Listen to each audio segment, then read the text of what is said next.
Pour ce qui est des causes économiques, évidemment, il y a une politique qui est menée par qui a été définie d'abord et mise en œuvre par le gouvernement sous les hautes instructions de son Excellence, Monsieur le Président de la République, Macky Sall.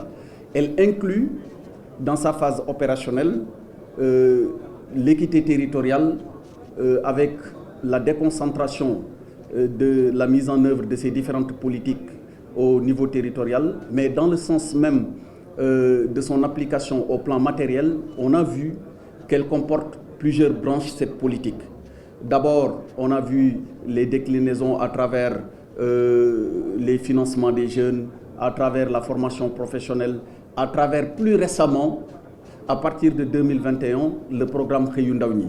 C'est donc dire que c'est multisectoriel et c'est à travers le territoire national que ces différentes actions seront menées pour ce qui est de l'axe 1 qui concerne la prévention. Mais il n'y a pas que la prévention, il y a également la répression. Mais la répression ne vise pas les candidats à l'immigration, parce qu'on a même plutôt tendance, et c'est véritablement juste que de le considérer ainsi, de les considérer comme étant des victimes. Parce que c'est des personnes d'abord qui font des économies ou bien prennent les économies de leur famille pour venir payer un ticket à des convoyeurs qui les mettent dans des embarcations de fortune dont les conditions de voyage sont plus que périlleuses. On s'en est rendu compte à plusieurs reprises, à chaque fois avec les lots de décès que nous avons enregistrés, ou bien en tout cas de blessés. Il s'agit aussi, à travers les points qui seront mis en œuvre dans le cadre de ce plan, de faire beaucoup dans la sensibilisation. Ça peut-être, ça nous fait ramener un peu en arrière dans le cadre du premier point qui est la prévention. Et pour passer au troisième point directement, il s'agira aussi d'accompagner les migrants au retour dans les actions qui seront mises en œuvre et coordonnées par le SILEC.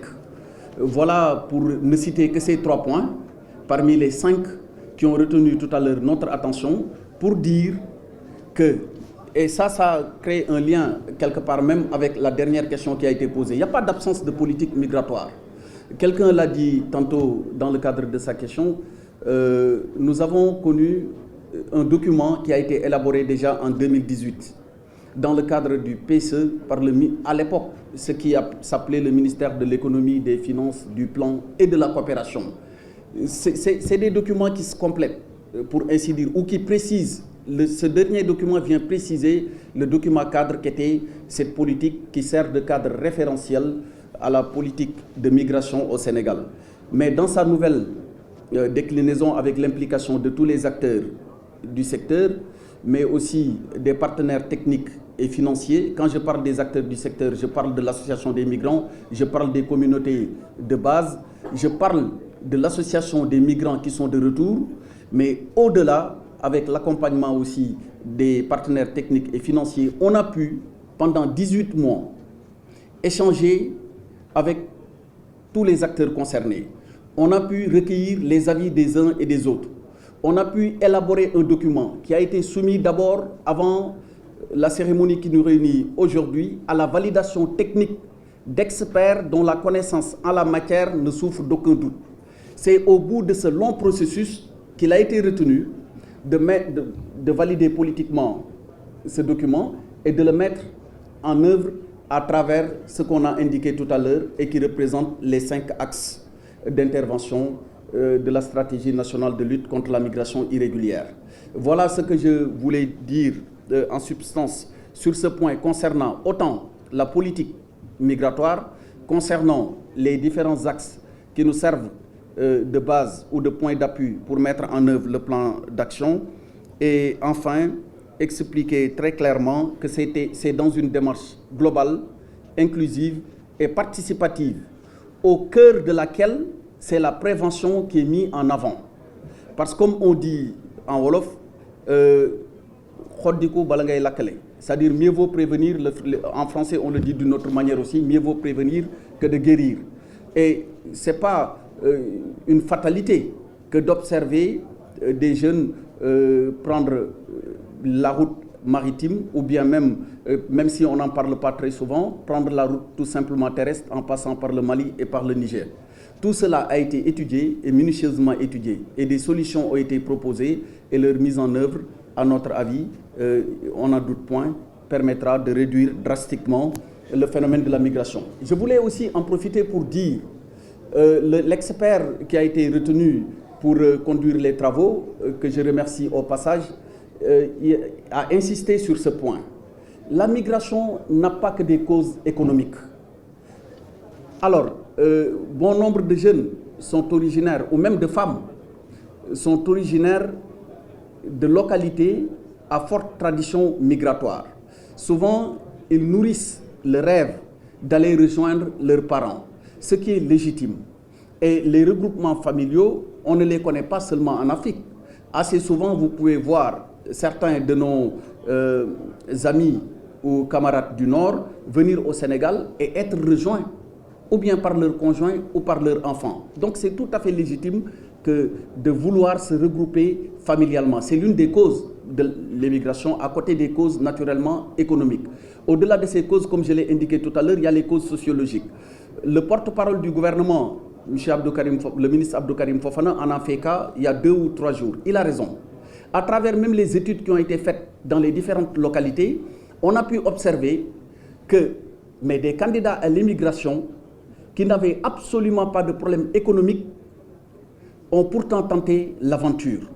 On a vu des jeunes vendre, on a vu un jeune vendre sa boutique, toute sa boutique, pour aller prendre une partie du prix et vouloir financer son voyage. On a vu un autre jeune du côté de Rufisque tenir une activité économique très rentable qui lui permettait de prendre en charge correctement les besoins de sa famille, mais laisser tomber cette activité de débiterie pour aller tenter l'aventure. On a vu un autre jeune du côté de Mbour, un menuisier cette fois-ci, mais qui a une activité qui était aussi très rentable, une activité qui marchait très bien, avec laquelle il entretenait très bien sa famille, payer pour lui, payer pour 2 de ses amis, laisser une dépense quotidienne de 6 mois pour tenter l'aventure. C'est donc dire qu'il ne s'agit pas que d'un problème économique, de nature économique. Et tout à l'heure, j'ai échangé avec le ministre en charge des Sénégalais de l'extérieur. Au besoin, elle pourra y revenir. Elle revient tout fraîchement de Dakhla hier soir. Elle a visité un centre où étaient des Sénégalais en partance pour l'Europe. Mais lorsqu'elle les a interrogés, parmi eux, on pouvait retrouver des personnes avec des qualifications, avec des métiers, avec des activités économiques au Sénégal qui pouvaient leur permettre de vivre décemment. Donc, à côté des jeunes qui n'ont pas de travail ou d'emploi, qui veulent aller à l'étranger, il y a des jeunes qui ont une activité économique régulière, qui ont une formation ou même une qualification professionnelle, mais qui, pour des raisons qui leur sont propres et tenant à la nature peut-être sociologique de leur localité d'origine, veulent émigrer. Et pour ces jeunes-là, nous leur disons qu'il est possible de partir, et même pour les autres. Mais dans tous les cas, ça doit être encadré et ça doit se faire dans un cadre légal, mais qui ne présente pas de danger pour leur intégrité physique, encore moins pour leur vie. Je donne l'exemple tout récemment d'une migration circulaire qui a été organisée avec l'Espagne. On en est à la 4e vague.